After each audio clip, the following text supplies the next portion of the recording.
Hey everyone, I'm Sly, here with Flo, and today we're going to give our thoughts on this whole Grant Cohn, Javon Kinlaw situation. Flo, I'll let you take the floor. All right, man. Obviously, this wasn't a good look from both standpoints of Kinlaw and Grant Cohn.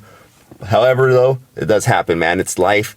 Everything's not always going to be peaches and cream perfect. You know, sometimes there are real world situations where things like this happen. Even in any sort of job field, man, sometimes there's coworkers that don't get along, even though they're not, I guess, coworkers, but they do work alongside each other, and things like this happen.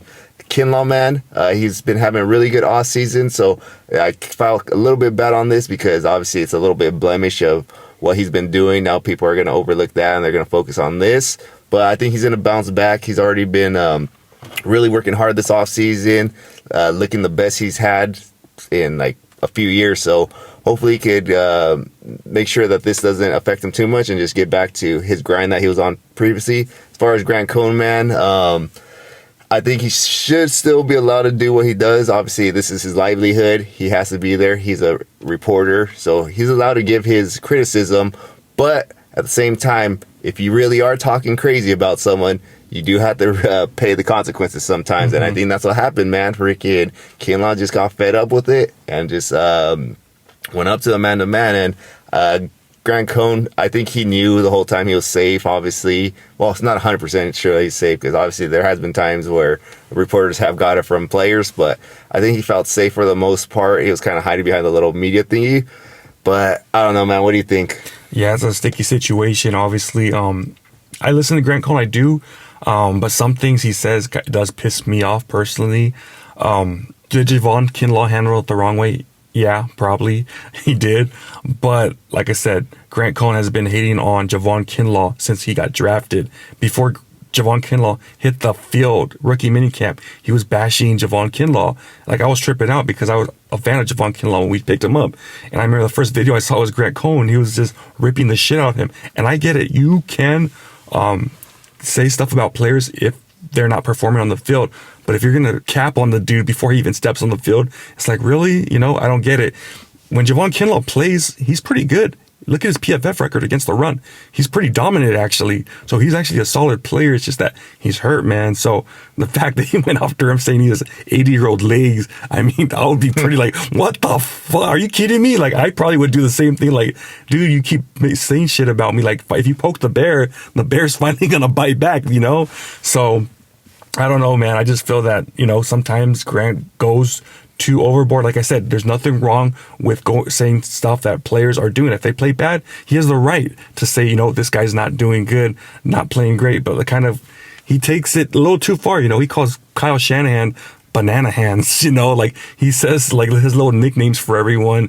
And I mean, sometimes, you know, some things are going to happen. Look at Jim Rome, got his ass kicked by Jim Everett for talking shit. Deion Sanders, he got back at that reporter when he was with the Cincinnati Reds, when he was talking all that shit. So, I mean, these guys are athletes, and especially Javon Kinlaw, man, he comes from a different breed, man. He comes from a different breed. He was homeless his whole childhood, so he looks at things a lot different than, you know, Grant Cohn or anyone else. So, I mean, like I said, it's a crazy situation, man.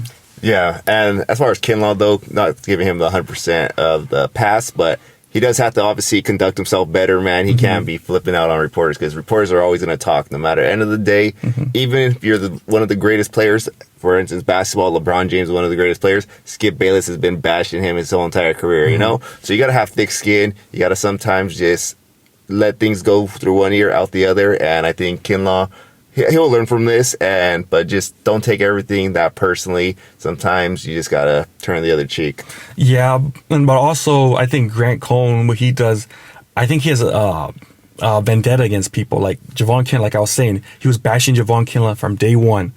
Nick Bosa, for some reason, Nick Bosa is one of our best players, and he's always bashing Nick Bosa. It's like, dude, Nick Bosa is one of the best players in the NFL, and every other video you're talking shit about him. It's like, dude, come on, man. Like, seriously, if you're going to say, I just do how I see it, that's not true, because obviously you don't talk that much shit about a guy that's probably the best defensive end in the NFL. So I think a lot of that has to do with Nick Bosa's political stance, and I think that's kind of bullshit, you know? just because you don't bring politics into football. If a guy is playing great, just because his political views are different, why are you going to go there, So I think Grant Cohn has a lot to play into this whole situation.